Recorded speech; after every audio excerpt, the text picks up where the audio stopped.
and the board of directors for this very special award. You know, the last time I was on stage like this actually was in my 8th grade graduation.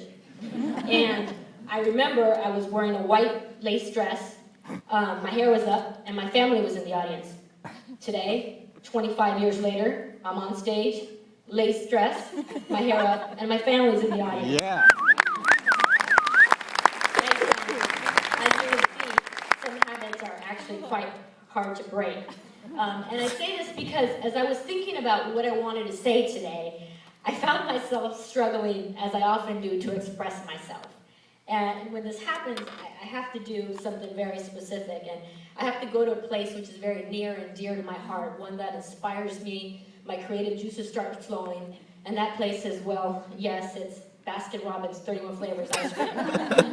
I go there, and I order a 2-scoop sundae with Rocky Road and orange sherbet ice cream, whipped cream, nuts, and cherries. A concoction created by my sister Gia when we were very young. And as outlandish as it sounds, it really does serve as a metaphor for my life. You know, 2 cultures clashing together, opposing ideology, sometimes a little bit bright, other times a little bit rocky, with a lot of nuts along the way.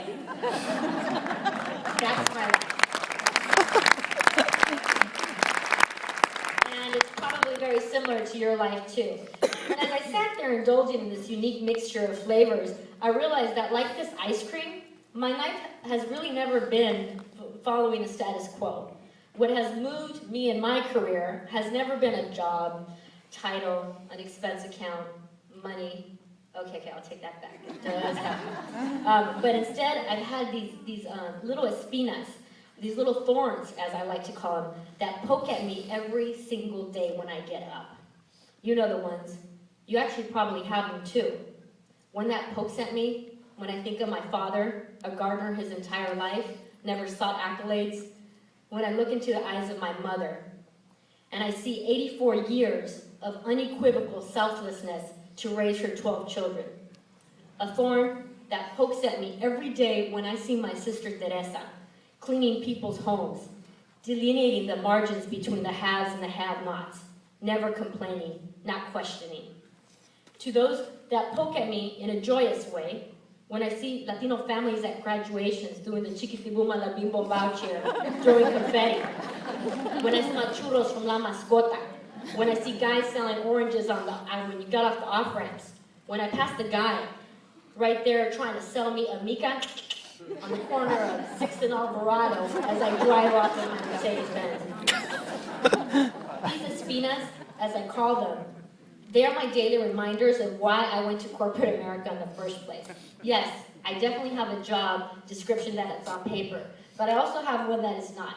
And that is to ensure that the stories that I just mentioned, that those stories are told. Because you see, by 11:59 p.m. tonight, in California alone, there will have been 822 Latino children born to a Latina woman. That's 34 every hour, 1 every 2 minutes. There has never been a more unique moment in history to be Latina than now. You know, yeah. And every company, by the way, knows that, and they're paying a lot of money to find this information.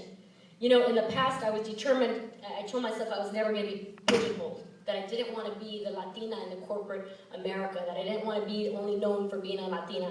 But you know what? Something happened. Something big happened. I grew up.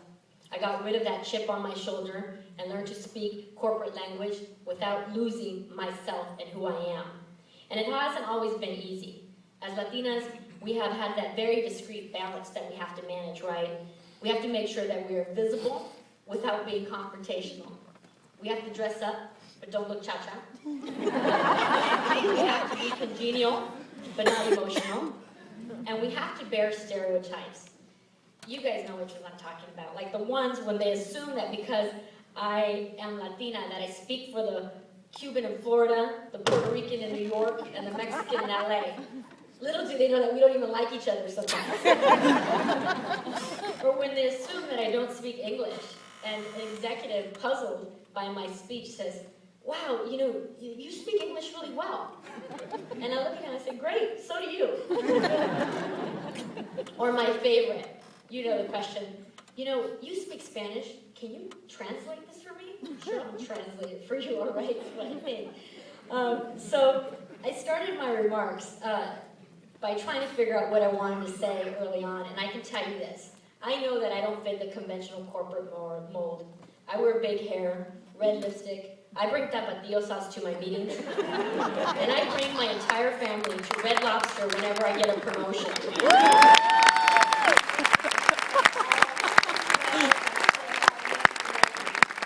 But despite my differentness, I know that I stand for making a dent in my company. I stand for integrity in my work, for bringing the untold stories to life, for provocation in my ideas, for working hard, doing my work diligently, and most importantly, for signing my name proudly.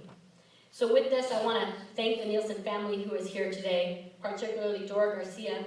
Many of you guys know her. She's been a trailblazer working with me for the past 4 years. I also want to take a moment to recognize, and I have to do this, someone who is here today. You know, my mother is here today. She has never seen my job or what I do. She doesn't speak any English. She got dressed up to come here today. She is the essence of what I long to be. She is my lifeline. Mamá, la quiero mucho. Mamá, ¿se puede parar, por favor?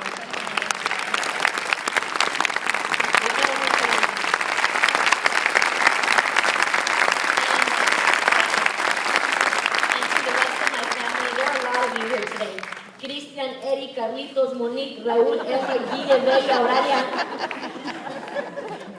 And that's only half of them. You know, you believe in me more than I believe in myself. And I have actually never thanked you for that. You revive me when I have nothing left. You have taught me to give from my heart and earn what I seek. And I have stood on your shoulder for 39 years. I love each of you so much. And I know the next time you see me in a white lace dress, you're praying it'll be my wedding.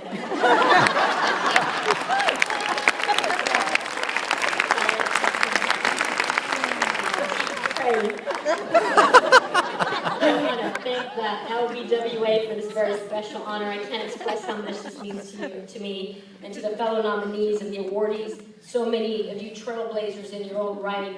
Thank you for inspiring a trip to 31 flavors, for creating a concoction for my future, and for celebrating the face of America today. That face is beautiful, it is determined, and it is undoubtedly Latina. Gracias. Wow.